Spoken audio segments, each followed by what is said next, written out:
Hola, bienvenidos a San Marcos, rumbo al Bicentenario.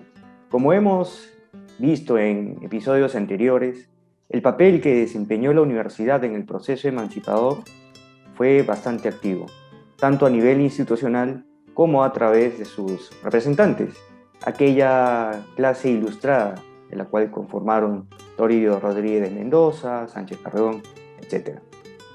En esta oportunidad vamos a contar con la participación del destacado historiador Fernando Ayllón Dulanto, actual director del Museo del Congreso y de la Inquisición, quien a través de sus diferentes publicaciones, y basta además, ha tratado un tema muy importante, que es el Congreso a través de su historia. Y quién más que él ahora para que a través de sus estudios pueda contarnos un poco de lo que el Congreso Constituyente fue al inicio, cómo se desempeñó, qué relación tuvo con la universidad, en qué medida quedó afectada o no su participación en esta guerra inconclusa y además la carencia de una actividad política trascendental o poco conocimiento de aquellas personas que lo conformaron. Bienvenido, Fernando, es un gusto tenerte aquí en el programa y pues queremos saber qué puedes contarnos acerca de este particular episodio de nuestra historia. Ante todo, es para mí un retorno a mi alma mater. Yo soy orgullosamente sanmarquino. Les contaré una anécdota, pero en primer lugar quiero saludar a la universidad, porque la universidad está en vísperas de cumplir su 470 aniversario. Entonces ya a menos de un mes de distancia de esa fecha histórica, que rememora la fundación el 12 de mayo de 1551, mi saludo a los sanmarquinos de ayer, de hoy y de siempre. San Marcos es parte del alma nacional desde antes que existiera el Estado peruano. San Marcos nace en el virreinato y es el alma mater de la cultura de las universidades del Perú y de la América española inclusive. Me contaba un gran sanmarquino, quizás el mejor rector de su historia, el doctor Luis Alberto Sánchez, que fue mi profesor en una maestría en ciencia política. Me refería una vez, o yo le hice una pregunta al doctor Sánchez, y le pregunté cuál era el cargo que más le había impactado en su vida. Un hombre de más de 92 años en aquel momento, que había escrito más de un centenar de libros, que había sido 3 veces rector, había sido presidente de la Asamblea Constituyente ante la enfermedad de Haya, presidente del Senado Nacional, había estado encargado de la presidencia de la República, había sido catedrático de diversas universidades y hasta productor de guiones para películas de cine en sus épocas de desterrado político. Y Sánchez me contestó indiscutiblemente: el cargo que más me ha ilusionado y el que más he querido ha sido el rectorado de San Marcos. Le pregunté a Luis Alberto a qué se debía ese gusto, esa preferencia por San Marcos. Y él me contestó con su picardía: es que a San Marcos yo la quiero como se quiere una querida. Cometí el error de repreguntarle: disculpe doctor, ¿y cómo se quiere una querida? Entonces él me preguntó a mí si yo era casado. Le dije sí, efectivamente. Entonces me recomendó que tuviera una querida para que lo entendiera. Y así era Luis Alberto Sánchez. Más allá de sus cartones y sus logros académicos, era un ilustre sanmarquino, honra del Perú de aquella generación donde estuvo con Raúl Porras Barrenechea, con Víctor Raúl Aya de la Torre y otros tantos destacados sanmarquinos hace casi 100 años.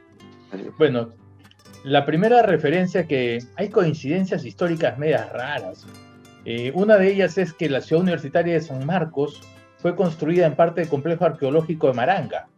Como conversamos la vez pasada, la cultura maranga que se desarrolla entre el siglo I y el VII, bueno, en esa cultura tuvo su centro principal en el complejo arqueológico Maranga, del cual es parte de nuestra ciudad universitaria de San Marcos. Y un dato más interesante es que el Estado peruano también nació en San Marcos. Es decir, el primer aparato estatal prehispánico de la zona del Valle de Rímac, del Chillón y del Lurín, justamente coincide con la ubicación física de la ciudad universitaria de San Marcos, en la Lima prehispánica. Y el Estado del Perú, la República Peruana, fue fundada en el local de San Marcos, y no como la gente cree habitualmente.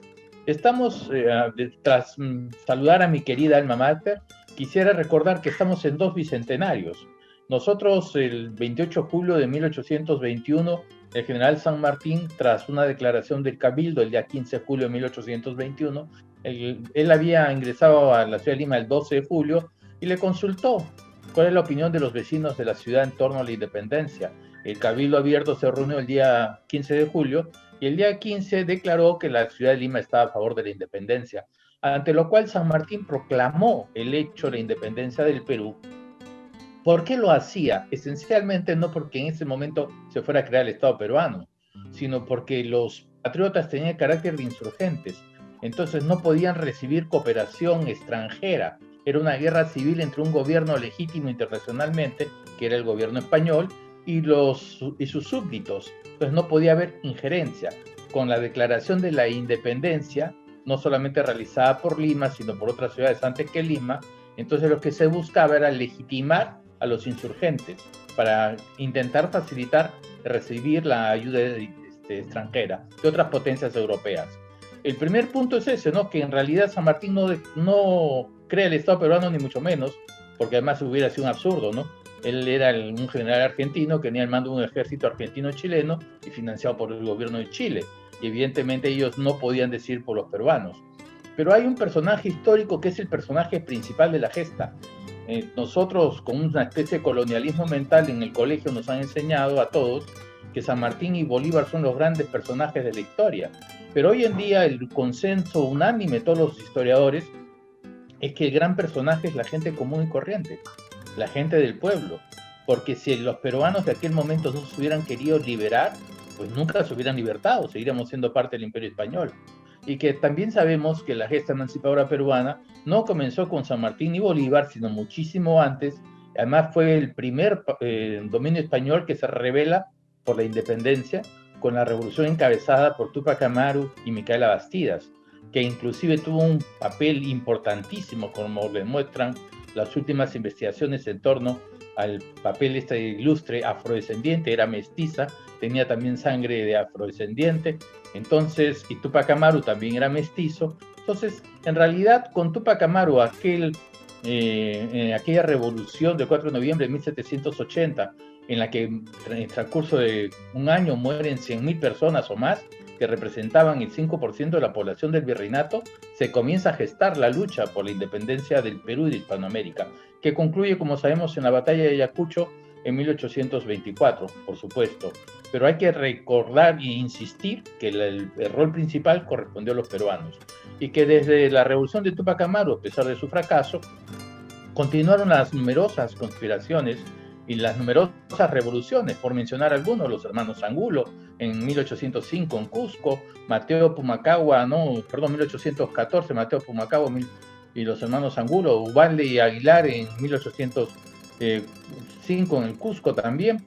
Tuvimos la revolución del Grito de Sela en Tacna en 1811, los hermanos Pallardel en 1813 en Tacna, y tuvimos en 22 de febrero de 1812 en Huánuco, Panataguas y Guamalíes la famosa Revolución por la Independencia. Y esos son solamente los incidentes principales, pero acá en Lima también hubo un corazón patriota en plenos sitios donde se ejercía el dominio español. ¿A qué me refiero? Que como sabemos todos, el ejército realista en la época, fines del siglo XVIII, comienzo del XIX, tenía cerca de 100.000 efectivos en el caso del Virreinato del Perú. Y en realidad ese gran dominio militar sobre nuestro virreinato era contundente, y eso era la mayor traba para nuestra independencia. Un solo ejemplo, una anécdota para la gente que cree que todo se lo vemos a Bolívar y a San Martín. Recuerden que Simón Bolívar, antes que llegara al Perú, había sido derrotado en la Gran Colombia, en la famosa batalla en que la hueste realista dirigida por Melchor Aymerich lo derroca totalmente a Bolívar, y él desesperadamente pide ayudas y refuerzos a San Martín. Dicho sea paso, las tropas realistas no llegaban a más de 3.000 hombres, y en el caso él pidió refuerzos al Perú, y acá en San Martín había venido con 4.118 hombres, y el ejército patriota llegó a tener en el máximo con San Martín unos 10.647, el 70% de los cuales eran peruanos de nacimiento. Ante los pedidos desesperados de Bolívar, que estaba perdido, que según sus documentos en que él pedía la ayuda peruana, San Martín envió una división dirigida por Andrés de Santa Cruz, que fue decisiva en la batalla de Pichincha, su intervención. Eso fue en 24 de mayo de 1822. Entonces, hay que recordar el aporte peruano a la independencia de la Gran Colombia, porque no solamente fueron esos 1.622 hombres, sino también fue una cantidad similar de guerrilleros y montoneros, que esencialmente todos ellos eran peruanos de nacimiento. Es decir, más de 3.000 hombres peruanos pelearon en la batalla que le dio la independencia a la Gran Colombia. Actuales Colombia, Ecuador, Venezuela y Panamá. O sea, independizamos 5 países o ayudamos a que se independizaran. Recordando que tienes la bandera panameña en tu biblioteca, que es tan hermosa, bueno, hay que recordar el aporte peruano a la independencia de ellos. Y en cuanto al caso concreto de San Marcos, es tan grande el vínculo de San Marcos con miembros del primer Congreso Constituyente, que en primer lugar, San Martín mismo decretó que el Congreso se estableciera en nuestra ciudad, en el local de la Universidad de San Marcos, en su capilla. ¿Por qué una capilla? Por la reflexión en torno a Dios. Y además recuerden que San Marcos era patrocinada por hora devota de Nuestra Señora, la Virgen Santísima, y justamente establecida en el mes de mayo. Bueno, San Marcos en una capilla, ahí se establece el Congreso, y la mayoría de sus miembros eran sanmarquinos, incluyendo el presidente Francisco Javier de Luna Pizarro, sin ser el médico, había terminado siendo rector del Colegio de Medicina de San Fernando. Entonces, con curiosidades de la vida, la participación sanmarquina en el primer Congreso, bueno, acunó al Congreso, acunó al naciente Estado peruano, y muchos de los miembros de este primer Congreso eran sanmarquinos, como dice la doctora Temple en sus tomos dedicados a la universidad, en la colección documental de la independencia del Perú. Me limito por el tiempo, la dictadura del tiempo, pero un saludo muy grande y muy fraterno a San Marcos en su aniversario, y un agradecimiento muy especial para ti, Ricardo, y para nuestro profesor y rector de la Universidad de San Marcos. Muchas gracias, Fernando. Sin duda un valioso aporte, una reflexión corta por el tiempo, como bien dices tú, la dictadura del tiempo, pero lamentablemente es así.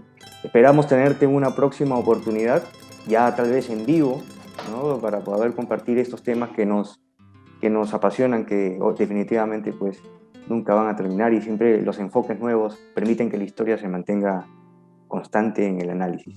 Muchas gracias, Fernando. Y bueno, esperamos verlos en la siguiente emisión de San Marcos, rumbo al Bicentenario.